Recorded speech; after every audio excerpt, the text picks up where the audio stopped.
So these are the TRN MT1s, the MT1, the MT1s, not MT1s. I mean, you get my point.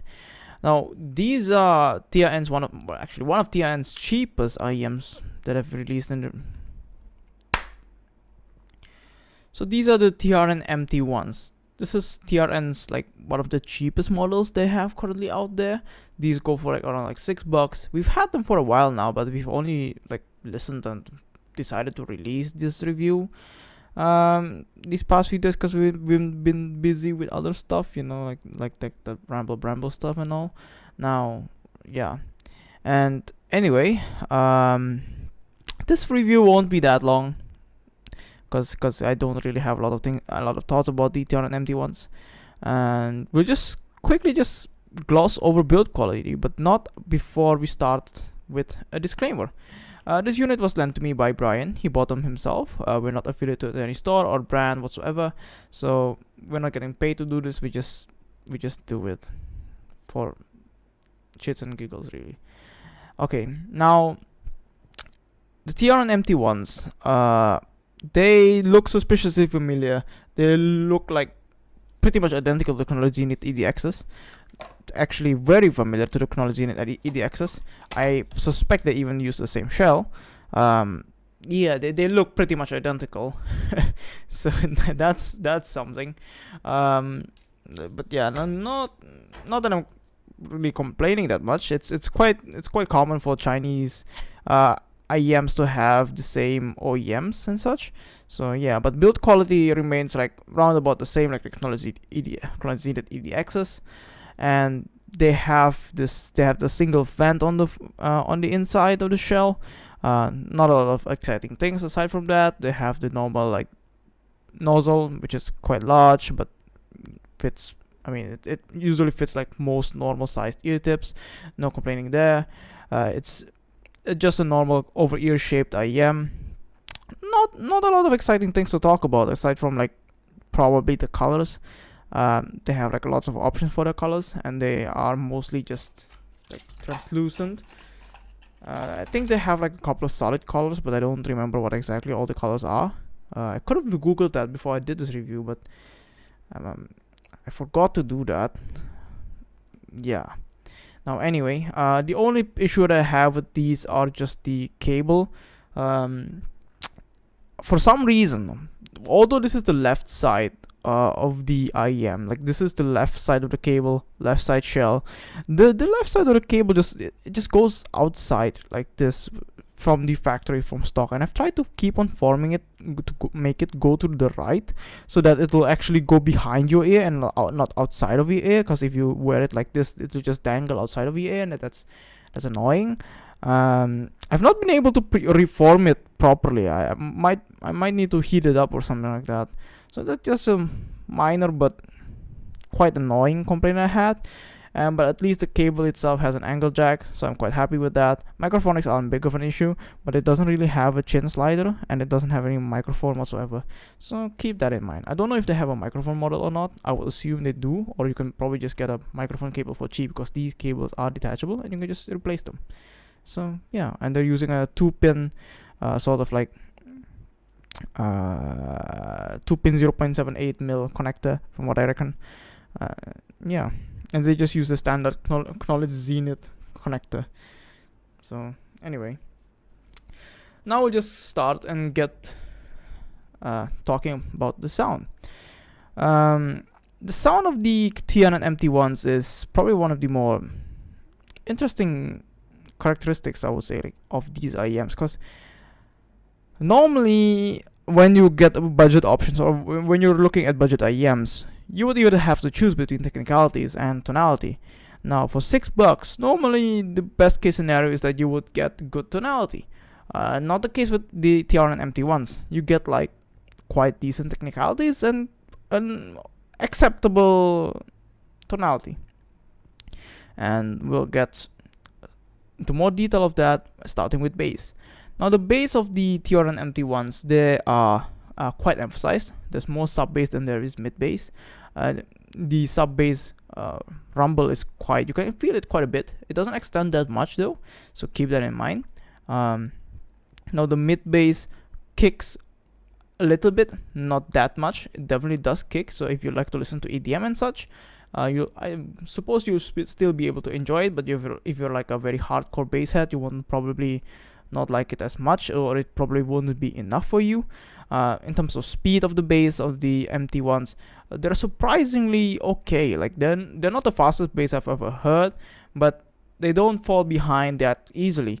Like music that's a bit faster, they can still catch up to, but if you start to listen to something that's a little bit more aggressive, such as Dragon Force, it'll obviously fall behind. But it's not the slowest bass I've ever heard, especially considering the price point. And considering the amount of emphasis, I would have expected it to just turn into complete mush a lot faster than it actually does. So it's quite impressive. Aside from that, it also retains some texture, but this texture does fall apart completely whenever the speed of the bass starts increasing. So yeah. Now, one downside of the MT1s, as it is normally for a budget IEM, it doesn't really have that good of a control on the bass, especially regarding the bleed also. So the bleed into the mid-range is definitely evident. It's not the worst I've heard, but it's definitely evident in the MT1s, which is, again, to be expected for this price range. I'm not gonna complain that much, but I'm emphasizing it more because that's just kind of my job. It might sound like I'm giving it too much flack for it, but I'm really not. For $6, this is what I would have expected, really. And they're actually doing quite a good job. Now, the mid-range of the MT1s, I think from the lower mids going all the way up to the mid-mids, they're just a little bit recessed. And they might sound a bit hollow sometimes, but they're still there. They don't sound they still sound like pretty okay to me. They're not the worst sounding mid-range I've ever heard, but they're not the strong points of the MT1s, especially when you start talking about the upper mids of these, because this is probably the part which I dislike the most about the MT1s, is that the upper mids are very emphasized. It's extremely emphasized. It's very shouty. So this is probably on par with the level of something like the shoutiness of the SSRs. I can forgive them because these are like only $6, and I've heard some people who actually like the SSR's shoutiness, so I'm not gonna complain that much. But I wouldn't use these IEMs, is what I'm trying to get at, because of how shouty they are. So if you are sensitive to shoutiness, you might want to stay away from these. But if you're not, then I suppose you'll just do just fine with the MT1s. So yeah. So the overall mid-range of the MT1s might sound a little bit hollow, but the upper mids of it, whenever you get to female vocals and violins, it will just start being a bit more aggressive than the rest of the mid-range. So keep that in mind. Detail retrieval and separation, I think it's okay. It's slightly above average, I would say, for this price range. For like $6, I would say I'm quite impressed. But if notes start picking up pace, if it gets a bit faster, it just turns into mush. So yeah. Now the treble of the MT1s is probably one of the more surprising things. I wasn't expecting it to be as not sharp as it is. It's a bit smoother than I would have expected it to be. Also, separation and detail in the treble region is a bit better than I would expect it to be. I think the treble region of this is quite okay for this price range. It's also not too aggressive. Like, it's not overly sibilant like you would normally find other hi-fi IEMs to be, which I'm quite surprised with. So I'm glad to hear that, or I'm glad to report that the treble region of the MT1s are at least on the safer side of things in terms of hi-fi. Even I am able to listen to the MT1s for like quite an extended period of time. So yeah. Treble extension is okay. It's not the best. Separation and detail is also just a little bit above average, but they're already doing quite a better job than I would expect them to. So I'm not gonna give them too much flack about that. Now, when it comes to soundstage and imaging, is probably where it kind of falls apart for the MT1s.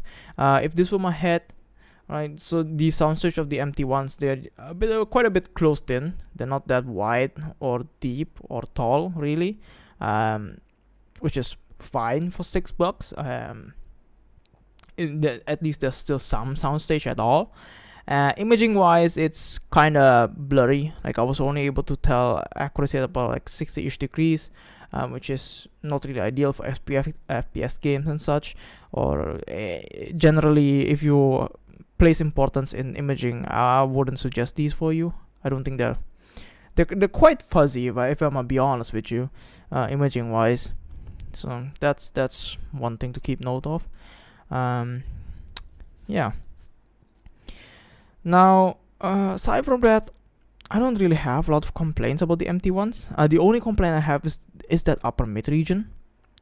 Like, if that upper mid region were to be like reduced by a lot, I think this would be quite an excellent IEM.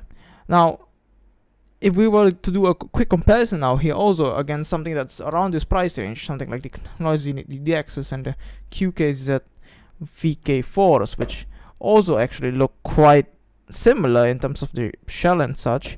Compared to the EDX, I would say the MT1s are actually, I would prefer the MT1s most of the time. They present treble quite a bit better than the EDXs do. The EDXs just have this like sharp mess in the treble. It's quite unlistenable. But the EDXs do have smoother upper mids compared to the TRN MT1s. So it's like choosing your poison. Like on the MT1s, the upper mids will try to kill you. On the EDXs, the treble region will try to kill you. That kind of sums up. It kind of sums up the budget IEMs, because that's pretty much what it is. You're gonna be sacrificing something for something else. So keep that in mind. Bass, I would say, is better on the MT1s. It's better controlled in the MT1s. The ADXs can become quite a mess a lot faster. And I would say quantity-wise, I think the EDXs actually have a bit more bass than the MT1s do. But the MT1s just have a lot better control compared to the EDXs. Mid-range wise, I would say the EDXs have a bit of a slightly more forward mid-range compared to the MT1s. So yeah, that's one thing that's there. Now the QKZ VK4, I would say has better tonality than the MT1s. I prefer the tonality of the VK4s, but the VK4s technicalities are just completely whack. They just sound mush most of the time. They're quite horrible. I'm gonna be honest in terms of technicalities. Everything just sounds very mushy. It sounds very soft, and also quality control wise, at least the VK4s have failed us, me and Brian, too many times now. Like Brian has bought 2 units of these and they've both been imbalanced now. So keep that in mind. Quality control of the QKZ VK4s isn't that great. We haven't had any problems with the EDXs or the MT1s. So yeah, that's something to keep in mind. But overall, I would say the MT1s just strike a better balance in terms of technicalities and tonality. But if you're like me, if you put more importance in terms of tonality compared to technicalities, you might look into the VK4s.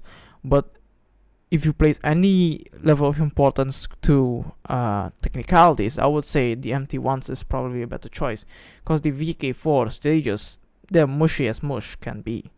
So yeah, albeit the excellent tonality of the VK4s. Tonality of the VK4s, absolutely, I would say excellent for the price tag. These are like what, $4 or $5? That's cheaper than these are. So yeah.